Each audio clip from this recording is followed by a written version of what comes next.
ఓం నమ శివాయ. శ్రీమాత్రే నమ. శ్రీ హిమళంబి నామ సంవత్సర ఉగాది నుంచి ఈ ఫలితాలని 2017 సంవత్సరం ఫలితాలను తెలియజేయబోతున్నాం. ఇప్పుడు వరకు మనం మకర రాశి వరకు గత వీడియోలో చెప్పుకున్నాం. ఇప్పుడు కుంభరాశి ఫలితాలు తెలియజేయబోతున్నాం.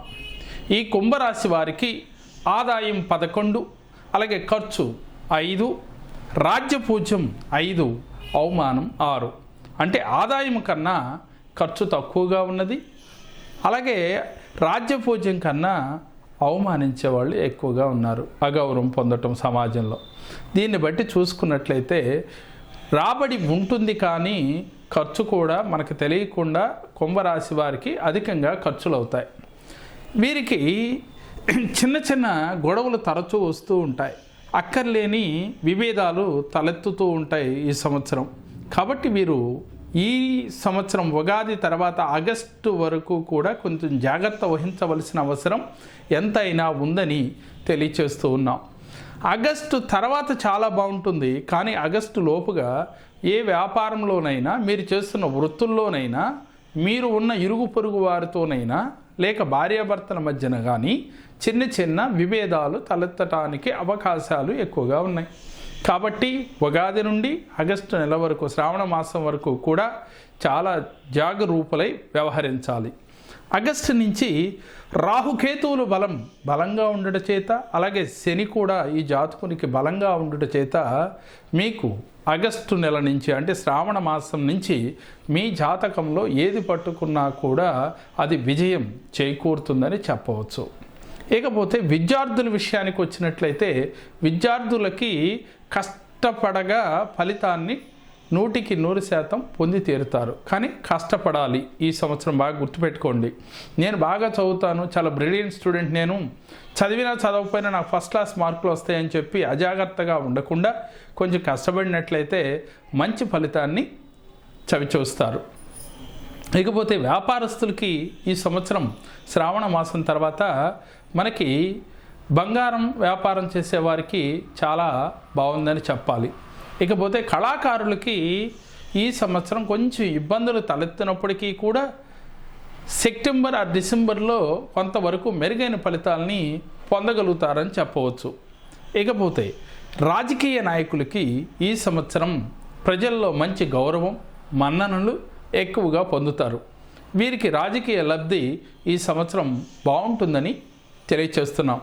ఇకపోతే ముఖ్యంగా మీకు చెప్పవలసింది ఏంటంటే, కుంభరాశి వారికి అధిక ఖర్చులు రావటం, అలాగే కోర్టు సమస్యలు ఏదైనా గతంలో నుంచి వీరికి ఇబ్బంది పెడుతున్నట్లయితే ఈ సంవత్సరం ఆ కోర్టు సమస్యలు కూడా మీకే మంచి రిజల్ట్, మీ వైపుకే మంచి రిజల్ట్ రావడానికి అవకాశాలు ఎక్కువగా ఉన్నాయి. ఉద్యోగస్తులకు మాత్రం ప్రమోషన్లు వస్తాయి, ట్రాన్స్ఫర్లు కూడా వస్తాయి. ప్రమోషన్లు, ట్రాన్స్ఫర్లు వచ్చే అవకాశం ఎక్కువగా ఉందని చెప్పాలి. ఇకపోయినట్లయితే వ్యవసాయదారులకి ఈ సంవత్సరం కుంభరాశిలో పుట్టిన వారు అందరికీ కూడా మొదటి పంట కన్నా రెండవ పంట చాలా ఆశాజనకంగా ఉంటుంది. మనకి మొదటి పంట అంటే కొన్ని ఏరియాలో దాళవాసరం అంటే 2 వరి పంటలు ఉన్నప్పటికీ కూడా మొదటి పంట కన్నా రెండవ పంట బాగా వీరికి లబ్ధి పొందడానికి అవకాశాలు ఎక్కువగా ఉన్నాయి. ఇకపోతే వరి, అలాగే మినుములు అంటే రెండవ పంట కాబట్టి ఆ రెండవ పంట వీరికి చాలా బాగుంటుందని చెప్పాలి. రైతు వారి ఎవరైనా కూడా మొదటి పంట యావరేజ్గా ఉండి రెండవ పంటలో వీరికి ఆశించిన దానికన్నా ఎక్కువ ఫలితాలు పొంది తీరతారు. ఇకపోతే ముఖ్యంగా వీరికి చెప్పవలసింది ఒకటే, ఎక్కడికి వెళ్ళినా కూడా భగవన్ నామస్మరణ ఎక్కువగా చేయాలి. శనీశ్వరుణ్ణి ఎక్కువగా ప్రార్థన చేయాలి. మీరు గుర్తుపెట్టుకోవాల్సింది ఒకటి, శని అని పలకరాదు, శనీశ్వరుడు.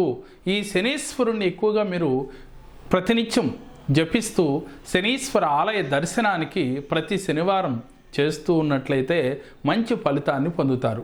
వీరితో పాటుగా రుద్రాభిషేకం నెలకొక్కసారి మాస శివరాత్రి రోజున కానీ, అలాగే ఆరుద్ర నక్షత్రం రోజున కానీ ఈ కుంభరాశి వారు రుద్రాభిషేకం చేయించుకున్నట్లయితే, అలాగే అమ్మవారి దగ్గర కుంకుమార్చన, ఎందుకంటే రాహుకేతువులు కూడా బలంగా ఉన్నాయి కాబట్టి అమ్మవారి గుడిలో కుంకుమార్చన, దీంతో పాటుగా ఉత్తరముఖంగా ఉన్న వినాయకుడి గుడికి వెళ్ళి మీరు ఆయన్ని దర్శించుకుని చక్కగా ఒక 7 గుంజీలు కనుక తీసినట్లయితే వారానికి ఒక్కసారో నెలకు 2 సార్లు మీ అవకాశాన్ని కొద్దీ మీకు ఎటువంటి విఘ్నములు లేకుండా ఐశ్వర్యానికి లోటు లేకుండా మీ జీవితం హ్యాపీగా ఈ సంవత్సరం జరగటానికి ఉగాది నుంచి మరలా ఉగాది వచ్చే వరకు ఆనందమైన జీవితాన్ని పొంది తీరతారు.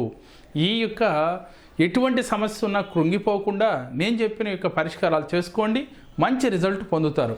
ఇది రాశిలో మొత్తం మనకి ఉన్న నక్షత్రములు అందరికీ వర్తిస్తుంది ఇది. కానీ విడివిడిగా మేము రాశుల గురించి ఇప్పటి వరకు చెప్పుకుంటూ వచ్చాం. అయితే నక్షత్రాల గురించి కూడా చెప్పబోతున్నాం. కాబట్టి మా యూట్యూబ్ ఛానల్ని మీరు సబ్స్క్రైబ్ చేసుకున్నట్లయితే కనుక మేము చెప్పబోయే నక్షత్ర ఫలితాలు ఎలా ఉంటాయో కూడా మీరు చూడవచ్చు.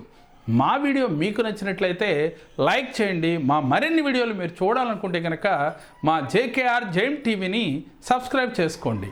ఓం నమః శివాయ.